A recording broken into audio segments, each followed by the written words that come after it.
The Global Positioning System, or GPS. It's been a welcome luxury, or perhaps some may even call it a necessity, in our modern life since it gained popularity in public use in the year 2000 through the U.S. Congress Modernization Act called GPS 3. Of course, GPS had been around prior for many years. It was designed, implemented, and maintained by the U.S. military. But this video isn't about the history of the GPS. This video is about death. Death due to negligence, stupidity, or over-reliance of technology. You decide. Here are 5 deaths resulting from the use of GPS. Number 1.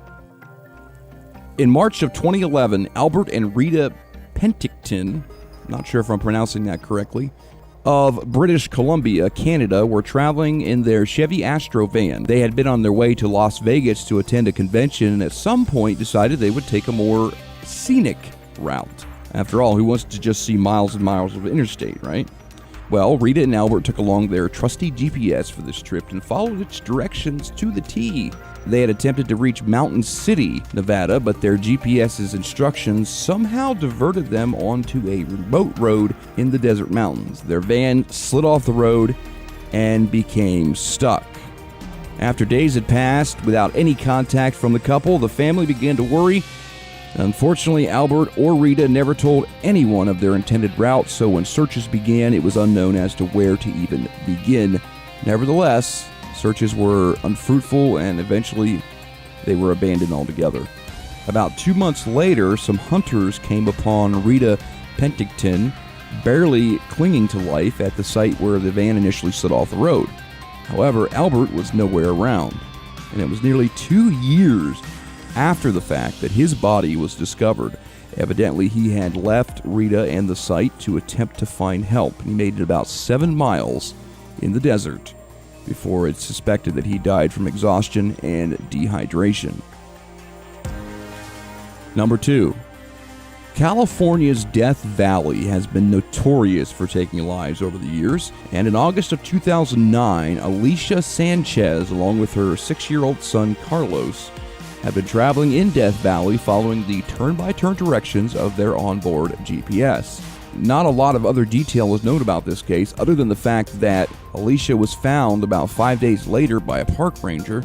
She was at the brink of death herself, but fortunately she survived. Unfortunately, the same cannot be said about her son Carlos. The first thing Alicia said to the park ranger that found her was, quote, "My baby is dead," unquote. And the 6-year-old Carlos was found slumped over the front seat. Alicia admitted she was just following her GPS, which apparently led her down the wrong road, where she subsequently became lost. Number 3. More recently, in March of 2015, Iftikhar Hussain made a deadly GPS mistake. He was traveling in Lake County, Indiana, and apparently trusted his GPS over common sense or obvious signs. Hussain drove past concrete barriers, road closed signs, and orange barrels to eventually plunge his Nissan Sentra off the edge of a no longer existent bridge.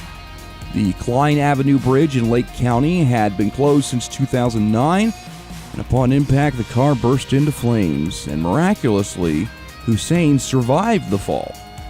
However, unfortunately his wife, who was riding shotgun, did not. Number 4. October 2015. Regina Murmura and her husband had planned meeting with their daughter for a dinner date. They were driving to a beach neighborhood in Rio de Janeiro, Brazil. They had set their destination using the Waze GPS app, assumingly to the restaurant they were scheduled to dine at. Unfortunately, however, the GPS app took the couple through an unfamiliar and somewhat shady, and perhaps one would even say dangerous, area. Regina and her husband were ambushed by a local gang, and Regina was killed by gunfire. Her husband was extremely lucky to have made it out alive. Number 5. Fishing is a relaxing activity that many enjoy, especially the outdoorsy type, and that's exactly what Silas Whitley was. And in August of 2015, he was on such a fishing trip and relied heavily on his GPS for the directions to the lake or river he was planning to fish at. And at some point along that trip, he became lost on a remote and difficult to navigate side road and only after about a week did the searchers find his truck and subsequently his body. So what is the moral of these stories? Folks, don't rely solely on your GPS or navigation unit for directions. Use your head, use common sense, use your better judgment. Trust your gut, in other words. GPS units are very helpful and a great piece of technology, but they're not foolproof or perfect. Maps need to be updated regularly, and even if your maps are updated, don't follow a road that looks bad, too rough, or might just be a bad idea to take. And certainly, don't bypass road closed signs, orange barrels, and concrete barriers just to follow your GPS. You've got a brain, use it. These are all tragedies, and I'm in no way making fun of their deaths, but we can certainly learn from them. Technology can be your best friend or your worst enemy. That's your choice. Thank you so much for watching. I haven't released a non-music video in quite some time. Actually, it's been probably about a year now, but I hope to get back into a regular rhythm with these kinds of videos and much, much more. However, YouTube has totally demonetized all of my videos, and that's the primary reason why I haven't been able to make videos recently. So the only way I can maintain support for this channel is through your generous donations. And if you'd like to support this channel, please go to patreon.com/Andy Michaels, or you can send direct to this email address through PayPal. All your support is greatly appreciated, and I'm hoping to make YouTube, as well as my music, my full-time job. And I can only do that with help from you, the viewer. And like many other channels here on YouTube, I plan to have a giveaway once I reach a significant amount of support. Haven't decided yet on what that significant amount will be, but as of right now, I've had 0, so it's essentially like I'm just beginning. All right, guys, until next time, please have a good one. And also, comment below if you have any suggestions about future video topics.